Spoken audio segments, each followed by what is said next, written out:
Hello to everyone. देखिए अब हम कन्वर्सन कर रहे हैं कि यहाँ पे जो कम्युलेटिव फ्रीक्वेंसी दी हुई है, तो कम्युलेटिव फ्रीक्वेंसी का पता कैसे चलेगा आपको। यहाँ पे जो आपको जो क्लास होती है वहां पे मोर देन या लेस देन लिखा हुआ आएगा। दो तरह की अपन ने कम्युलेटिव फ्रीक्वेंसी पढ़ी थी और उसके साथ में फ्रीक्वेंसी होगी।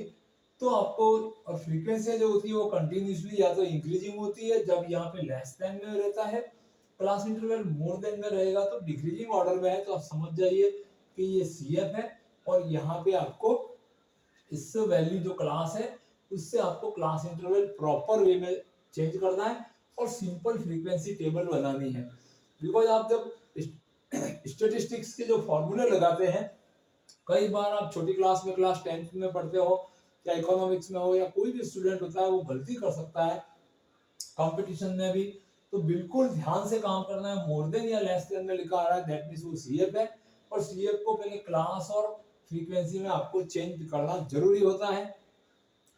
अब स्टैटिस्टिक्स है तो सीए फाउंडेशन वालों के लिए सबसे जरूरी है। पूरा पार्ट है जिसमें अंदर 50% क्वेश्चन रहते हैं आपके लिए। तो सीए फाउंडेशन के लिए ऑब्जेक्टिव साइंस में इसके क्वेश्चन आते हैं और टेबुलेशन वर्क पर बेस जो क्वेश्चन है वो भी आते हैं। फिर बीसीए है, बीकॉम है, इकोनॉमिक्स से है या स्कूलिंग में है, तो किसी भी जो स्टैटिस्टिक्स जिनके सिलेबस में रहती है उनके सबके लिए ये जो कन्वर्सन होता है, डिफरेंट टाइप की टेबल का कन्वर्सन आपको करना आना चाहिए जैसी आपकी क्वेश्चन की कंडीशन है। तो यहाँ पे देखिए मोर देन है और यहाँ पे सीएफ वैल्यू है, तो अपन पहले इसके क्लास यहाँ पे बनाएंगे। मोर देन 50 दैट मींस ऐसे डेटा जो 50 से मोर है, यहाँ पे 100 से मोर वाले 45 है। तो अपना जो फर्स्ट क्लास बनता है कि मोर 50 बट लेस 100। तो फर्स्ट क्लास आपके पास में यहाँ पे जो बन के आएगा वो 50 टू आपके पास 100। फिर आपके 50 का इंटरवल चल रहा है तो उसके बाद में 100 to 150 and next one 150 to 200, after that 200 to 250 and 250 to more than 250 है। तो यहाँ पे 50 का इंटरवल है, तो यहाँ से भी आप 50 के इंटरवल पे 300 तक ले जा सकते हैं। क्लियर। तो ये 50 का क्लास इंटरवल सेट हो गया है। अब यहाँ पे आपको फ्रीक्वेंसियां लिखनी है। मोर देन 50 के अंदर आपके पास दैट मींस 50 से टोटल बड़े डेटा जो वो कितने हैं आपके पास 50 है। अब इस 50 में ही इंक्लूड है जो यहाँ पे सेकंड क्लास में दिए हुए हैं मोर देन 100। तो ये वे डेटा जो 45 जो 100 से भी मोर है, बट अपने को चाहिए 100 से लेस एंड मोर देन 50। तो इन दोनों का डिफरेंस वैल्यू होगा 50 minus 45 is equal to 5। That means ये 5 डेटा वो है जो 50 से मोर है बट 100 से लेस है। अब नेक्स्ट है 100 से 150 तक।